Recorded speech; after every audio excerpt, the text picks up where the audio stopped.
Estamos de volta hoje com o estudo de Cantares de Salomão. Fiz a primeira parte da introdução e hoje nós vamos continuar a segunda parte de introdução. Eu havia falado que o livro de Cantares ele foi escrito por volta do ano 1000 a.C., em uma das andanças do rei Salomão pelas suas terras, e ele havia se deparado com uma mulher muito bonita, chamada Sulamita. E ele se apaixonou por essa mulher. E segundo os historiadores dizem que essa foi a segunda esposa de Salomão. Eles se encantaram um pelo outro. Houve uma autorização, com certeza, lá do pastor da aldeia dela, que ela estava prometida para um pastor da aldeia, e ela casou-se com Salomão. A segunda parte nós vamos falar das interpretações de Cantares de Salomão.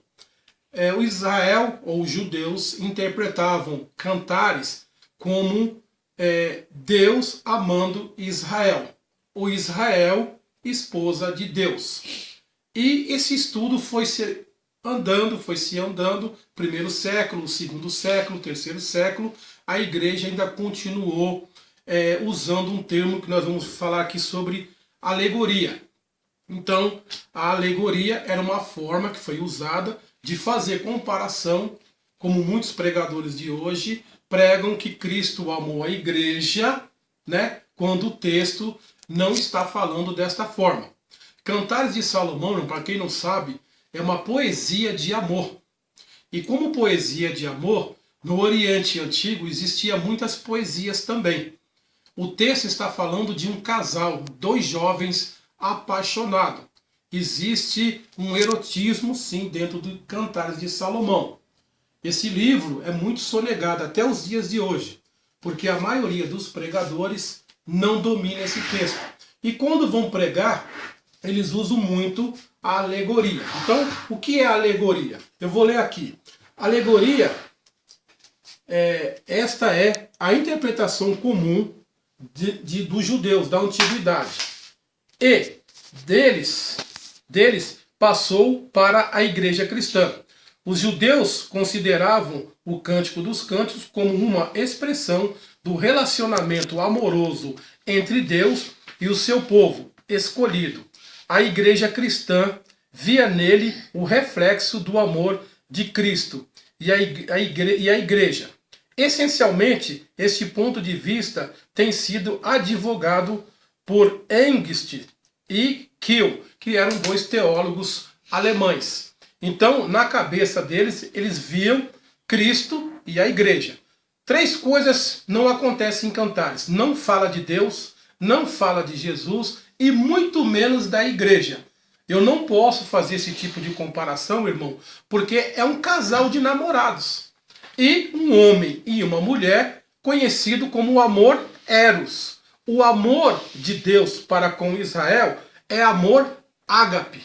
Então, eu não posso simplesmente pegar o texto, fugir do seu contexto literal, porque está falando de um homem e de uma mulher, e simplesmente dizer que Deus ou Cristo amou a igreja. Que Cristo amou a igreja, todos nós sabemos disso, mas não é o foco aqui de Cantares de Salomão. Então vamos lá.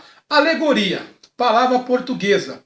Alegoria nos vem da combinação de duas palavras gregas, allos, outro, e agório, falar ou proclamar. Então, é uma palavra portuguesa que tem duas ramificações gregas.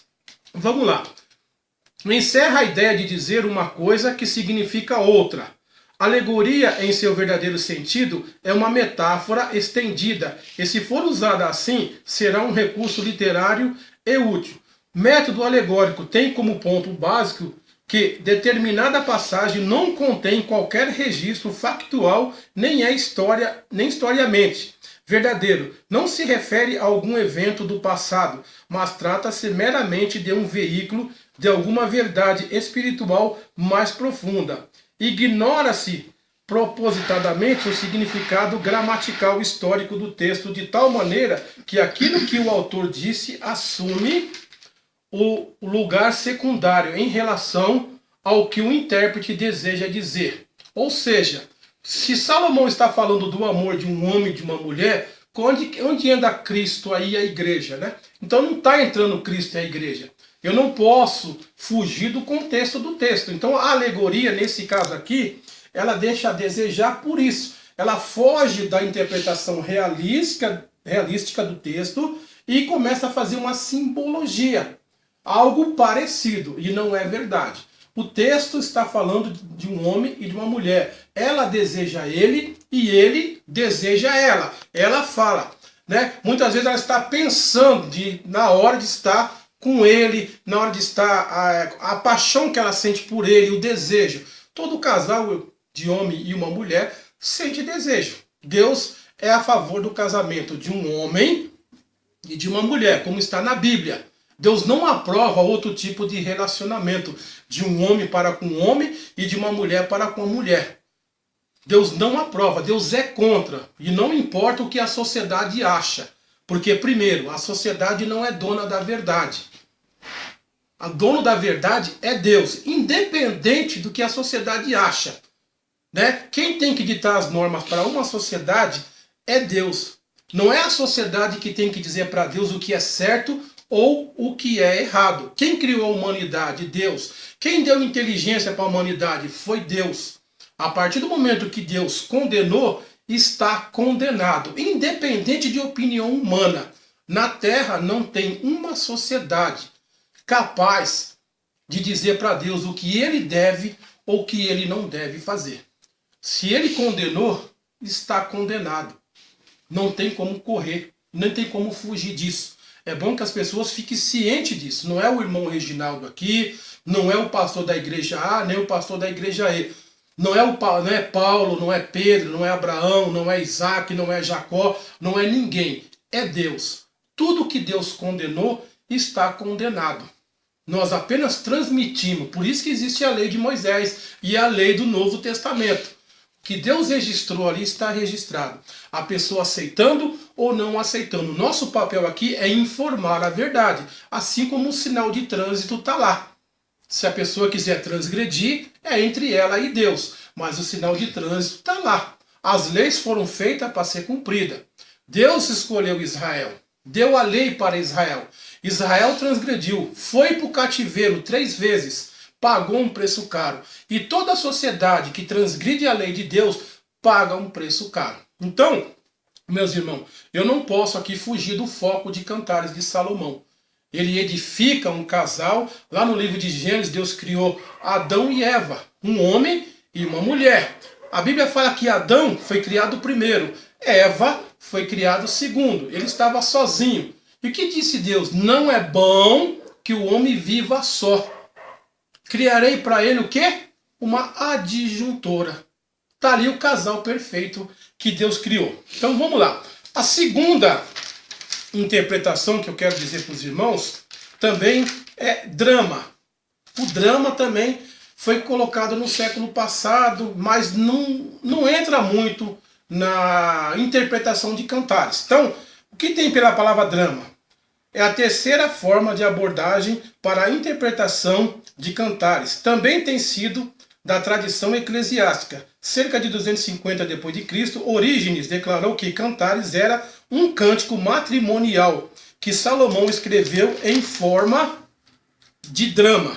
Esta ideia foi deixada de lado do século passado, quando Delitzsch a reintroduziu em seu comentário. Delitzsch, para quem não sabe, era um teólogo.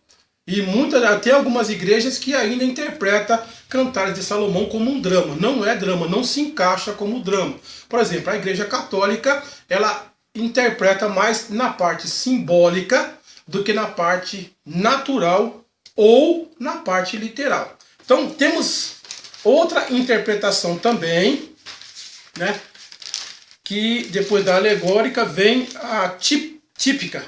Então, a interpretação típica também entra no meio. Esta interpretação também defende que no cântico foi descrito o grande amor entre Cristo e a igreja. Esse ponto de vista difere do alegórico, pois tenta justificar a própria linguagem do cântico, sem buscar um significado especial em cada frase, como faz a interpretação alegórica. Então, também a interpretação típica também não encaixa bem em Cantares de Salomão. E tem mais uma aqui também, irmãos. Depois do drama. Deixa eu me achar aqui. Também tem mais uma aqui. Eu escrevi. Estou aqui meio perdido, mas vamos achar ela aqui. Se eu achar aqui no livro aqui, né? Depois eu vou recomendar esse livro aqui para os irmãos que querem estudar a Bíblia. É um livro muito bom. Tem também a tipologia, tá? A segunda abordagem é chamada tipologia. Muitos escritores, comentaristas, não fazem distinção entre tipologia e alegoria. Contudo, há uma clara diferença que precisa ser reconhecida. Enquanto a alegoria nega ou ignora a historicidade ou a realidade factual do registro veterotestamentário, impondo, ao invés, um sentido mais profundo, oculto e espiritual ao texto, a tipologia reconhece a validade do relato veterotestamentário por seu próprio direito, e em seguida encontra nesse mesmo relato um elo paralelo claríssimo com algum evento ou ensino do Novo Testamento, que o fato veterotestamentário é apenas sombra. Tipologia, por exemplo, Adão tipifica Cristo. Então, por um homem entrou o pecado, por outro saiu o pecado. Então, fazem uma tipologia de Adão, do primeiro Adão, com o segundo Adão. Então, a tipologia vem isso. Também é uma palavra portuguesa, tipo, no sentido em que é usada aqui, vem do grego tipos, que significa padrão ou aquilo que é produzido segundo um padrão. Exegeticamente falando, moeda cunhada por matriz ou a própria impressão na matriz. A palavra derivada antítipo significa que corresponde a algo que existiu antes. Assim, o cumprimento neotestamentário ou antítipo corresponde ao elemento apresentado originalmente no Velho Testamento. O tipo. A interpretação típica não provê um sentido diferente, que substitui o sentido que o texto parece apresentar. Porém, dá uma dimensão adicional ao significado já presente no texto. Isso se assemelha ao assim chamado cumprimento duplo, as profecias messiânicas do Velho Testamento. Ou seja, Adão tipifica Jesus Cristo, né? Só que Salomão vai tipificar quem? Jesus? Não. Então a tipologia também, ela também não abarca muito aqui na interpretação, né? Então agora a última aqui que nós vamos falar é sobre a que mais encaixa, que a maioria dos teólogos ensinadores da Bíblia, né? Apesar, irmão, dessa interpretação aqui, ela vem ganhando espaço agora, porque do primeiro, segundo e terceiro século, a simbólica foi a que mais prevaleceu na igreja. E a igreja de hoje, do século XXI, dá mais valor para o simbolismo, Cristo e a igreja, do que o natural. Então, a interpretação natural ou literal, ou seja, eu estou apresentando o texto da forma que ele está. Um homem, uma mulher, família, amor, poesia, erotismo. E isso é o que está no texto. Eu não posso fugir disso. Porque senão, o casal está lá, eu vou falar sobre a amada dele. Ele, beije-me com o beijo da sua boca. Jesus não beijou a boca de mulher nenhuma. Jesus não beijou ninguém, irmão. Então eu não posso simbolizar Jesus beijando a sua igreja. Não tem como, não encaixa. Então nós vamos aqui para a interpretação natural ou literal, que é a que mais encaixa com o texto de Cantares. Eu sou por essa interpretação. Graças a Deus que alguns teólogos aí estão vindo com essa interpretação para a igreja também. Então vamos lá. A quarta abordagem, que é adotada nesse comentário, descreve-se melhor como sendo a interpretação natural ou literal. Segundo esse método, Cantares é interpretado como os fatos parecem ser naturalmente uma série de poemas que fazem clara e explicitamente a respeito de sentimentos, desejos, interesses, esperança e temores de dois jovens enamorados. Sem qualquer necessidade, vamos lá, sem qualquer necessidade de alegorização ou tipologia ou dramatização, a fim de fugir dos elementos claramente eróticos do texto. Frequentemente se argumenta que tais temas são indignos de serem tratados nas Escrituras, visto que o foco central da mensagem bíblica está na redenção do pecado. E por definição, a sexualidade é pecaminosa. Olha só. Por que muita gente não fala de cantares na igreja? Porque acha que vai falar de sexualidade. E muita gente tem vergonha de falar da sexualidade. Acha que é pecado. Não é, irmão. Sexualidade é um tema que tem que ser debatido nas igrejas. Os jovens estão se perdendo. Eu disse aqui segunda-feira passada. As jovens estão engravidando cedo. Em vez de elas estudarem, crescer na graça, crescer no conhecimento, estão pensando já em namorar. Aí muitas das vezes a própria igreja empurra aquela jovem. Olha, se você não casar, você vai pecar, você vai engravidar. Em vez de instruir a jovem a crescer na graça e no conhecimento de Deus, né? Antigamente, irmão, eu me lembro que quando eu cheguei aqui em São Paulo, eu lembro que muitos jovens, principalmente os homens, eles iam trabalhar primeiro para comprar um terreno, para depois pensar no casamento. Hoje não. Hoje uma moça com 12 anos é mãe solteira. Hoje jovens com 15 anos estão casando e dizendo que Deus preparou. Irmãos, cuidado. O que um jovem, qual é a responsabilidade de um rapaz de 15 anos ou de uma moça de 15 anos? Não tem responsabilidade nenhuma. Deus não está nesse tipo de coisa. Né? Deus não vai preparar um jovem de 14 para casar com uma moça de 13 anos de idade. Não vai preparar esse tipo de coisa. Isso quem faz é o homem para com o homem, mas Deus não usa esse tipo de termo. Então, a jovem tem que crescer, ser alguém, amadurecer, virar mulher, estuda, se forma. Aí você vai pensar no casamento. Aí você vai ver como o casamento vai ser robusto, vai ser um casamento forte. Né? Assim como Salomão. Lógico que Salomão já era de idade.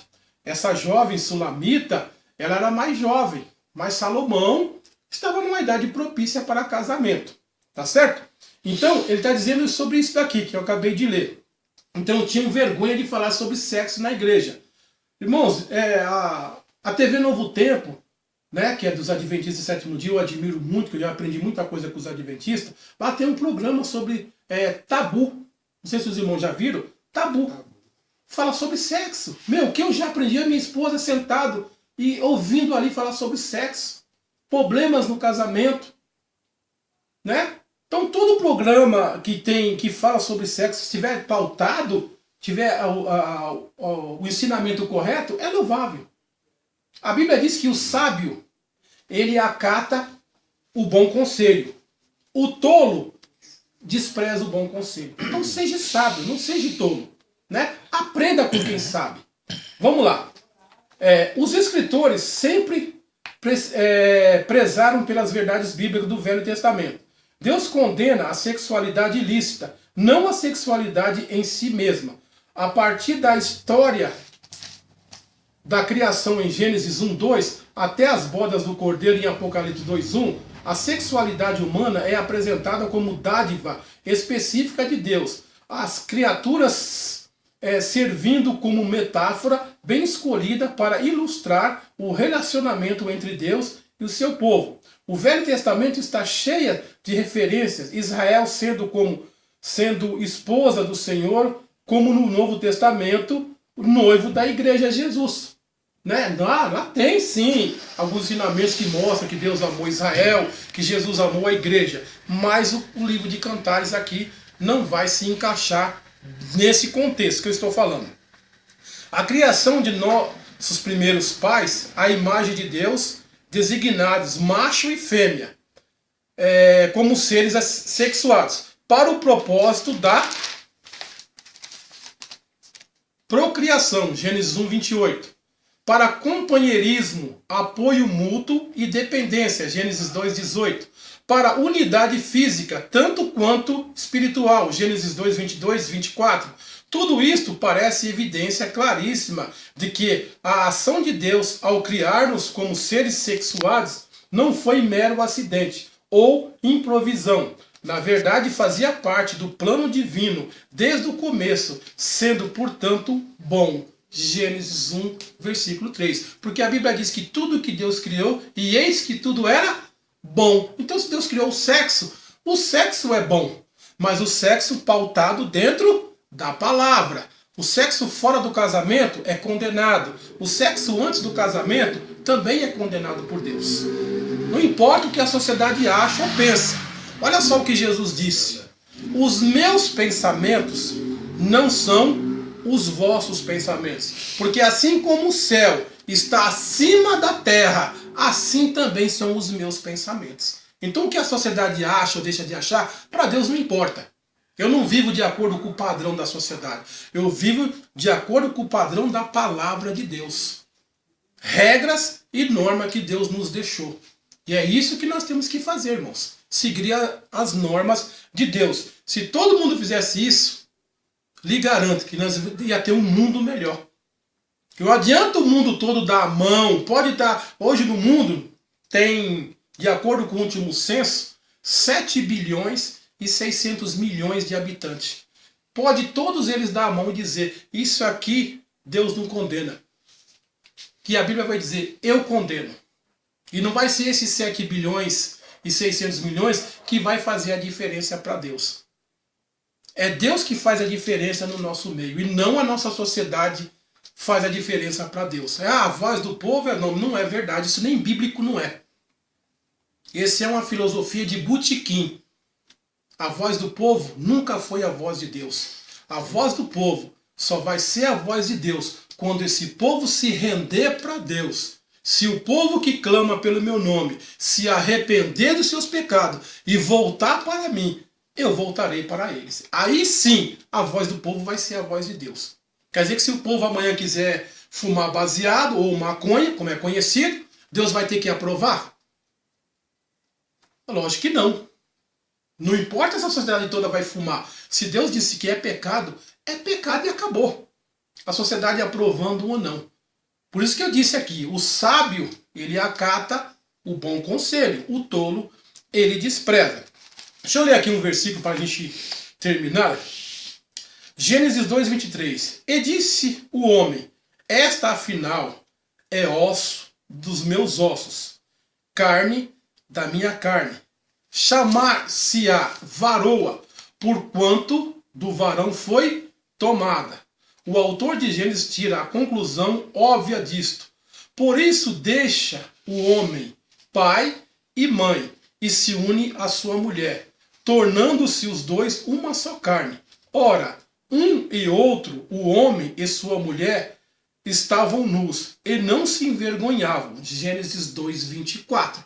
Então está aqui o padrão que Deus estabeleceu. Começou lá no Éden, um homem e uma mulher. Agora, cada um, irmão, tem o seu livre-arbítrio. Só que não se esqueça de um pequeno detalhe. Deus te deu o livre-arbítrio, me deu o livre-arbítrio. Mas ele vai cobrar esse meu livre-arbítrio. Apesar dele ter te dado o livre-arbítrio, ele vai cobrar o seu livre-arbítrio. Porque a Bíblia diz que tudo que o homem plantar, certamente ele colherá. Você fez uma escolha e você vai pagar pela sua escolha. Por isso que Deus falou, escolha a vida para que viva. Eis que põe na tua frente 2 caminhos, o bem e o mal. Você que vai escolher. Porque só existe, meu querido, 2 caminhos. O céu e o inferno. Você vai escolher. Não existe 3 caminhos, existe só 2. E para a gente terminar aqui, Cantares como poesia, eu vou dizer, eu escrevi aqui sim, para a gente aumentar o conhecimento. Outras passagens do Velho Testamento, como Cantares, Salmos, Provérbios, a maior parte de Jó 3:2, 4:2, 6 e de Isaías, extensas partes de Jeremias, todos os profetas menores, exceto Jonas, Ageu e Malaquias, e outros livros têm unidades poéticas. Há, entretanto, numerosos caracteres de poesia de amor no Antigo Oriente Próximo, que estão ausentes em Cantares. É comum na poesia de amor a caça por esportes ou como sacrifício ritual de animais selvagens. Os protagonistas às vezes fazem o papel de caça, às vezes de caçador. Na coleção de poemas de amor egípcio de Chester Blake, poema, está lá em 2:1-5. Eu vou ler aqui um poema egípcio que foi escrito, né? Esse teólogo aqui, já antes de Cantares, já existiam os poemas na Arábia Saudita, no Egito Antigo, já tinha os poemas. Ele diz assim, ó: uma gazela correndo pelo deserto, os pés feridos, as pernas exaustas, o medo lhe penetra o corpo, os caçadores a perseguem, trazendo consigo seus cães. Antes de beijares tua mão 4 vezes, encontrarás seu esconderijo, ao caçares a amada, e que foi a deusa de ouro. Quem a separou para ti, amigo? Então está aqui um poema também antigo do Egito, para a gente fazer uma comparação com o poema de Cantares de Salomão, que vai falar de jardim, vai falar de casa, vai falar dos pensamentos que a Sulamita tinha e Salomão pensando nela, assim como um homem pensa na sua esposa, né? Bons pensamentos, não podemos deixar os maus pensamentos tomar conta da nossa vida, mas pensar na sua amada, o desejo de estar com ela, o desejo de abraçar, o desejo de levar flor, né? O desejo de estar todos os dias com ela, né? Então o marido deve benevolência à mulher e a mulher deve benevolência ao marido. O homem não é sem a mulher e a mulher não é sem o marido. Os dois são um. Amém, irmãos? Então hoje nós vamos encerrar por aqui. Eu falei das interpretações de Cantares de Salomão e a mais proveniente é a natural ou literal. A semana que vem nós vamos falar sobre já o primeiro capítulo de Cantares de Salomão. Vamos tentar interpretá-lo conforme a Bíblia é. Que Deus abençoe vocês, espero que tenham aprendido, né? Se errei, me perdoa, porque eu não sou perfeito, perfeito é Deus, né? Louvo a Deus pelos irmãos que estão aqui sentados também comigo, aprendendo. Então, minha esposa vai colocar lá na internet. Se os irmãos tiverem dúvida, tem um telefone, ligue e a gente vai tirar as suas dúvidas. Amém? E que Deus seja louvado e até a próxima segunda-feira, se Deus quiser. E palmas para o Senhor Jesus.